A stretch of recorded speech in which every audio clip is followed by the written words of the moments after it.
Hello friends, my name is Dr. Amjad Ahad and today is the day 16th of my 365-day journey, the journey of learning the digital skills. So let me tell you briefly about what I did today. Today I was deputed by my office to a 3-day workshop for the leaders of schools with respect to the socio-emotional and ethical learning and creating an environment for students where they feel secure and safe. तो आज पहला दिन था उस workshop का और कई सारी चीजें हमें सीखने को मिली वहां पे, तो मैं आप लोगों के साथ वो चीजें शेयर करना चाहता हूँ। तो अगर हम कहीं पे एज लीडर्स हो, चाहे हम ये अपनी फैमिलीज की बात करें, चाहे हम सोसाइटी की बात करें, चाहे अपने स्कूल्स में, अपने कॉलेजेस में या यूनिवर्सिटीज में, लर्निंग एक ऐसी चीज है दैट नेवर स्टॉप्स। एक इंसान अगर सीखना चाहे तो जिंदगी भर सीख सकता है और लीडर कभी अपने आप को सुपीरियर ना समझे बल्कि ये समझे कि और she is a learner. No, one of the greatest philosophers Socrates से किसी ने पूछा कि you are the most wise man in the world, so what is the secret behind your knowledge, what is the secret behind your wiseness. तो Socrates ने कहा I am wise because I know that I know nothing. What he meant, he said that he is so much thirsty for the knowledge that he considers himself as the ignorant and all other people as knowledgeable. He always wants to learn more and more. तो ये quality हर एक leader के अंदर होनी चाहिए कि हमेशा a leader should have the willingness to lifelong learning. The second quality is the flexibility in nature. That means a leader should listen to others. एक लीडर के अंदर ये क्वालिटी होनी चाहिए कि वो बाकियों की बात भी सुने, चाहे अपने फैमिली मेंबर्स हो, चाहे सोसाइटी में बाकी कम्युनिटी मेंबर्स हो, या चाहे अपने ऑफिस में उनके कलीग्स हो, उनके फ्रेंड्स हो, उनके सबऑर्डिनेट्स हो, दूसरे का पर्सपेक्टिव भी समझने की कोशिश करे। वो एक बेहतरीन लीडर कहलाता है। And the third quality of a good leader is that a good leader should always be ready to explore, to discover and to innovate.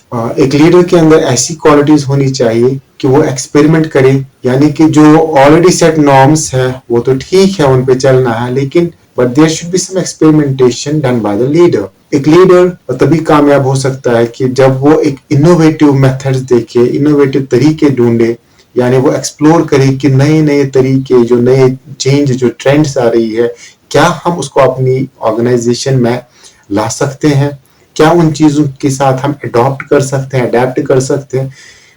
The fourth quality in a leader is that a leader should have confidence in his own actions. A leader should have confidence on his own abilities. जब leader के अंदर confidence होगा तो obviously जो organisation होगी, organisation में हर एक member के अंदर कॉन्फिडेंस होगा। लेकिन अगर लीडर को खुद कॉन्फिडेंस नहीं है अपने काम के लिए, लीडर ये सोचे कि अब कौन करेगा, कौन इस मेथड को फॉलो करेगा, कौन नई चीज लाने की कोशिश करेगा, तो अगर ऐसा कुछ समझा लीडर ने तो वो एक लीडर बेहतरीन लीडर नहीं बन सकता। जब एक डिसीजन लिया जाए तो लीडर उसके ऊपर कॉन्फिडेंट हो कि हाँ हमें ये करना है and we can do it.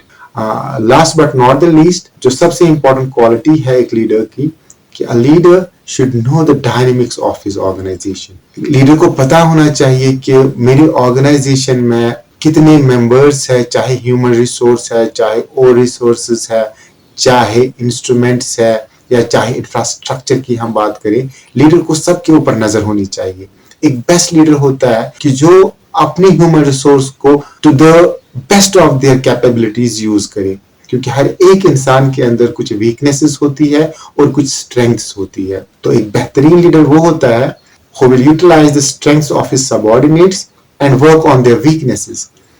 तो ऐसा नहीं कि हर एक बात पे उनको टोके कि आपको ये नहीं आता है, आपको वो नहीं आता है, but a leader is not one who orders the things, but a leader is one who leads the way.